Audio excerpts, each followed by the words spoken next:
माननीय पोलीस अधीक्षक संदीप घुगे आणि माननीय अपर पोलीस अधीक्षक कल्पना बारवकर यांच्या सूचनेनुसार सांगली स्थानिक गुन्हे अन्वेषण शाखेकडून मोटारसायकल चोरीच्या गुन्ह्यांवर मोठी कारवाई करण्यात आली। पोलीस निरीक्षक सतीश शिंदे यांच्या मार्गदर्शनाखाली सहाय्यक पोलीस निरीक्षक नितीन सावंत व त्यांच्या पथकाने मिरज विभागात पेट्रोलिंग करताना ढोर गल्ली मिरज येथे सापळा रचून सूरज उमेश ओमासे वय वर्ष 19 राहणार बेडक या चोरीच्या स्प्लेंडर मोटारसायकलसह ताब्यात घेतला।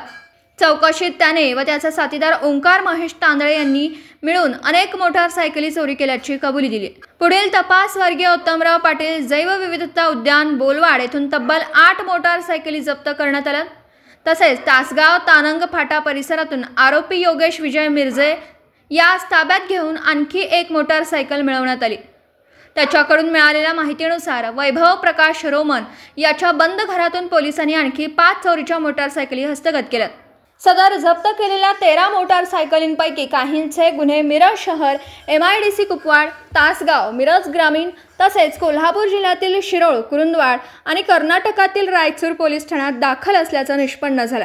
जप्त मुद्देमाल व आरोपींना पुढील तपासासाठी मिरज शहर व MIDC कुपवाड पोलीस ठाण्याकडे वर्ग करण्यात आला असून पुढील तपास सुरू आहे।